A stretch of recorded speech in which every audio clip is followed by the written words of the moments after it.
to go in the other room, get you guys to talk.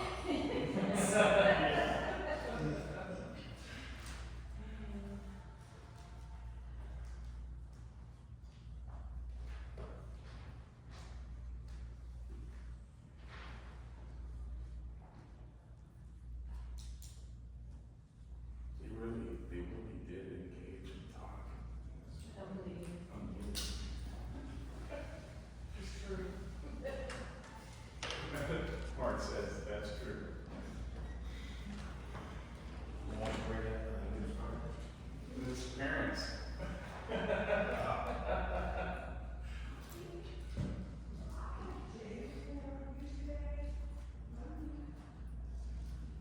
That's all right.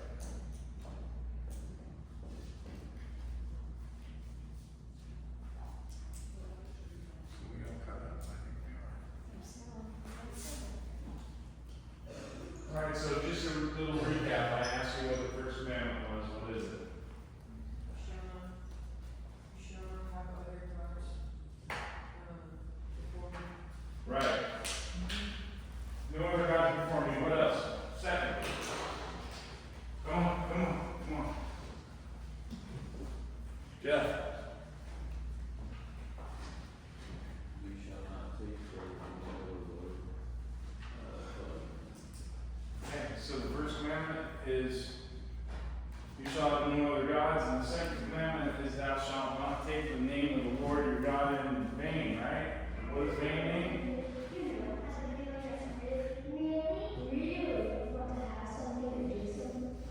I don't want to be over there. I think she's just. Alright, vain. What does vain mean?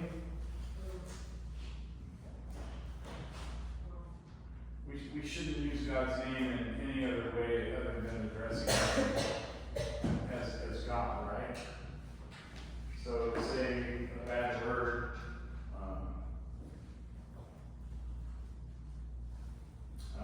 to even text, we talked about that, right?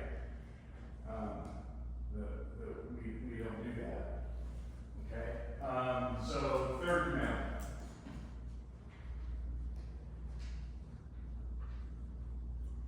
What do you think? Yes? Yeah, right in front of you. Remember the Sabbath day to take it holy. That's why we're here, right? Remember the Sabbath day, keep it holy. Okay? Fourth.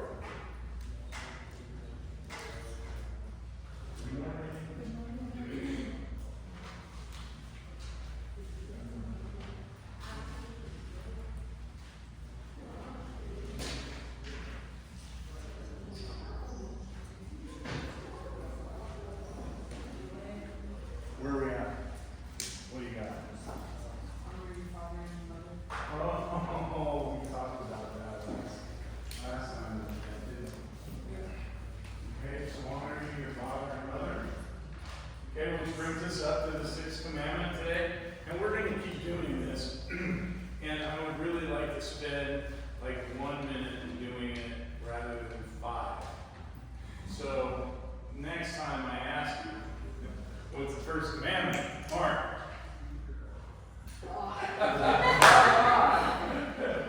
Alright, so I need you guys to go through this a little bit on your own and think about it. And so when I ask you what the first commandment is, I want you to hit it because I think it's important for our lives. And then it's interesting that in the Old Testament we talk about the law and the gospel, right? Remember that? It's interesting that in the law and the gospel, when God gave Moses these 10 commandments, then Jesus came and he broke it down into 2. And we're going to get there. Eventually, yeah, we're going to get there again. But he broke it down into 2, not just 2 parts, but when Jesus was here, he said, he broke it down even more. Because the Pharisees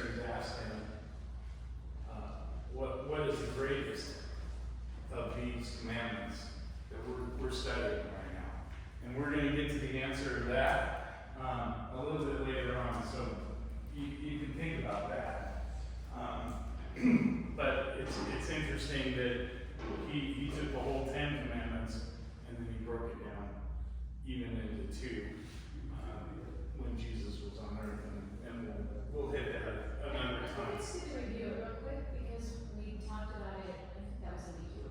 Oh, okay. Well, Go ahead. do you remember when we talked about, first of all, there's two tables of the law, right? The first table of the law talks about what? How we relate with who? Our direct The connection. first three commandments talk about how we relate with God. And the rest of the commandments talk about how we relate with who? With our neighbor, with everybody else, with each other, right? And so, Jesus said that when one of the Pharisees asked him, he said he really said two commandments. He said, you shall love the Lord your God above everything else, With all your heart. all your heart, all your soul, with all your mind, and you shall love your neighbor as yourself. So really all of these commandments talk about just how you do that a little bit more specifically, breaks it down. So, All right, so we're going to go to page 33 in your books. Or no, 29, sorry, years. Page 29.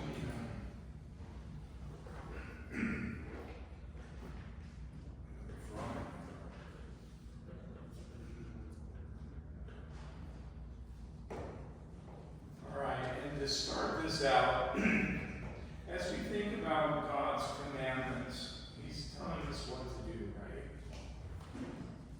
Is that correct? He's telling us what to do.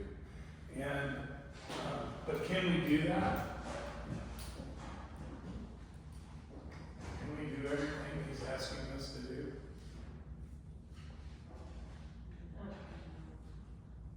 unless you Can can we always honor our father and mother? Well, yeah, that's easy to say, yeah. Good point, Mark. But yeah, I mean, is it really easy to do? No. No, we fall short on every single one. We just went through the commandments. And even though we don't curse God's name a lot, at least I try very hard not to do that. Have I done it before? Yes. And do I think it in my mind sometimes? Do I think, oh God, why are you doing this to me? It's the same thing, you know? And so it's like, okay, I've broken that commandment so many times, and I've broken the second commandment, I've broken the third, I've broken the fourth. I asked you at the very beginning, how many of these have you broken? We've broken them all, every single one. And I think that that's important to think about as we cannot do anything because we're sinful. We were born sinful. And the only way out is what? What is the only way out? If there's anything I can teach you, this is the most important thing. What is the only way out of sin? Jesus, your God.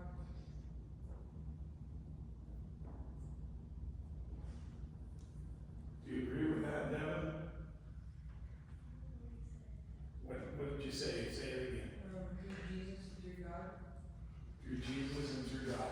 Through Jesus, especially, because there's no way to the Father except through Jesus.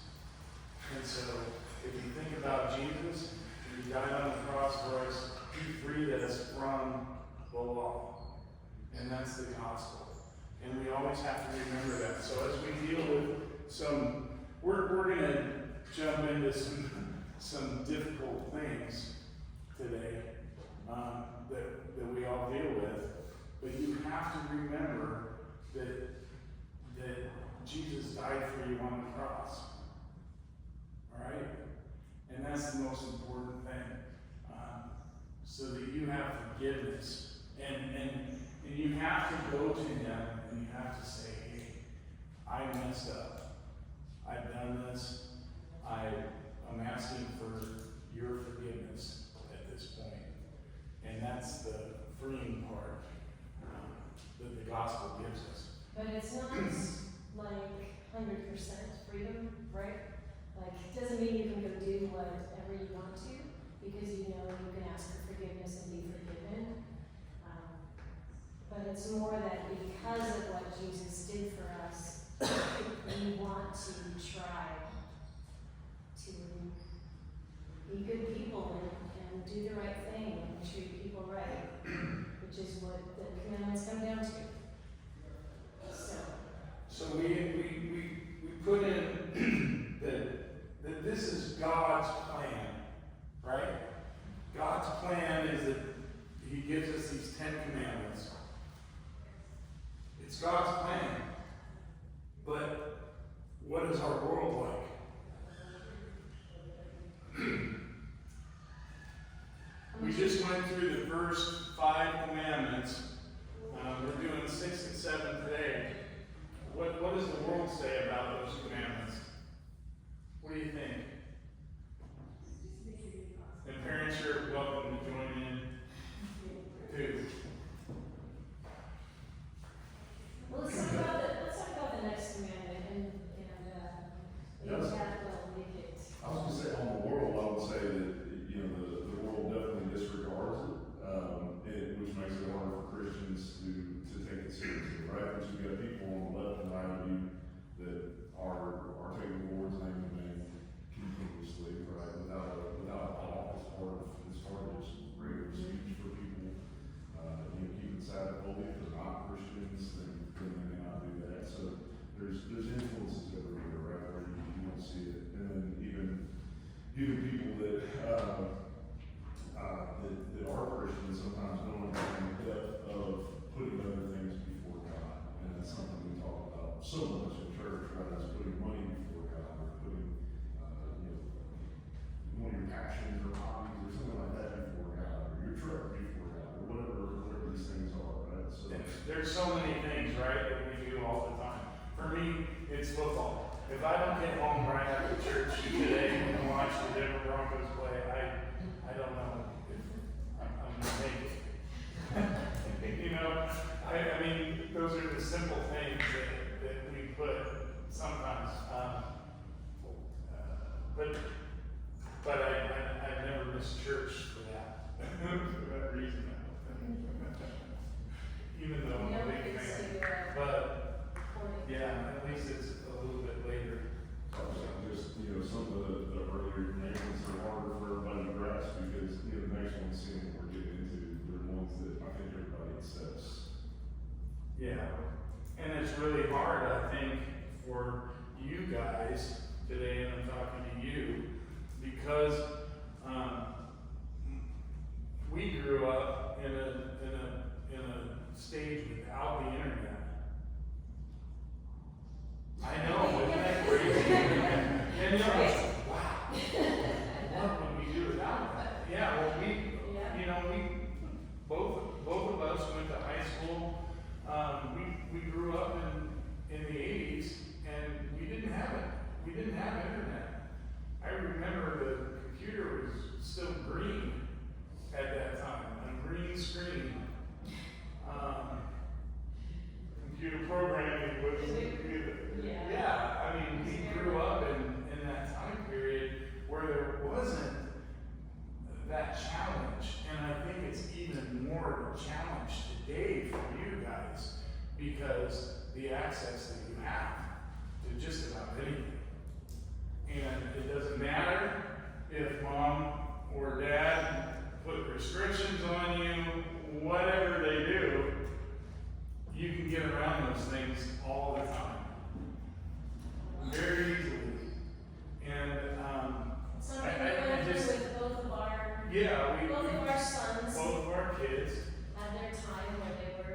looking at stuff on the internet that they shouldn't have.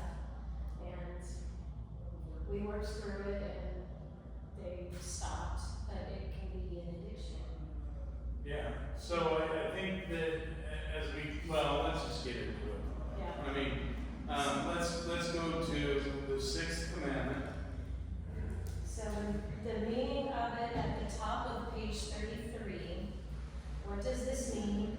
We should fear and love God so that we lead a sexually pure and decent life in what we say and do, and husband and wife love and honor each other. Now, how many of you are married? That was a joke. Some- I know it was really a joke, but nobody laughed.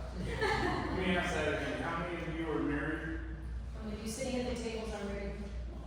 No, Mark, don't start.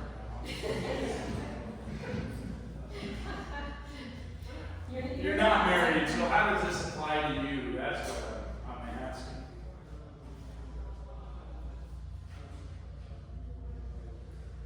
I think we need to look at this and find out. I think so.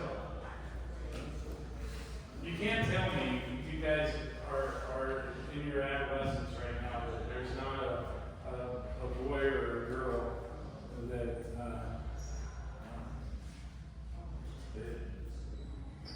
you have your eye on right now. Yes? No? You're not gonna admit it. Parents here. But it's true.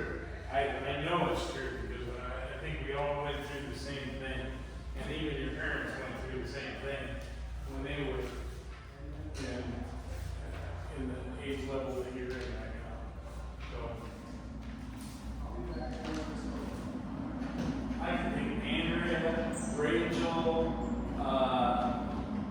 Gina.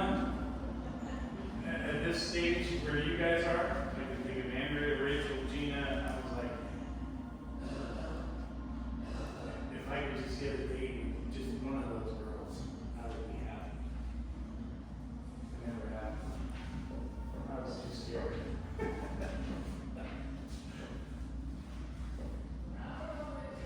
All right. All right, go ahead in your catechism, turn to page 93.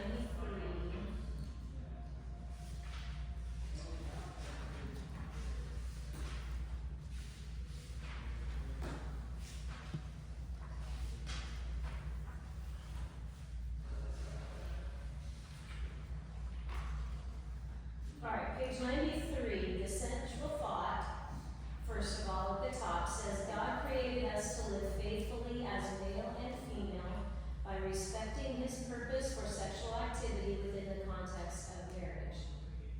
So, do you think marriage today is, I think people think marriage is important? You're probably from families that do, for the most part. Think about TV shows, movies. How many times do people live together and jump into bed without being married in movies and TV and stuff? Like, most of the time, right? So the important thing about this is that God created marriage and gave us sex for our benefit, not for his, because he knows that's how people are going to be the happiest. So if you're married to one person, they're the only one you're with, and he knows that that's for our better good. Does it work out all the time for everybody? No, it doesn't. And that's part of what I was talking about earlier, is God has a plan, but can we always meet that? We can't. And so things happen. Things happen like divorce. Things, just don't go well. But God is very specific in the Bible on how He directs us in this. And so that's what's important. And we know His plan. Do we always follow it? No.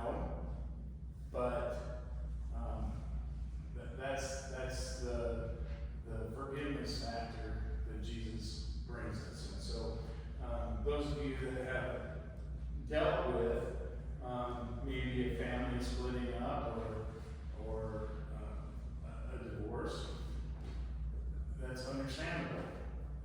And it's not a perfect world, that's because we have sin in our world. And so that gets us into this commandment a little bit. Okay, so just to kind of give you an idea of exactly what kind of things God wants for marriage, in your catechism, question 65 says, what is marriage? Marriage was created by God as the lifelong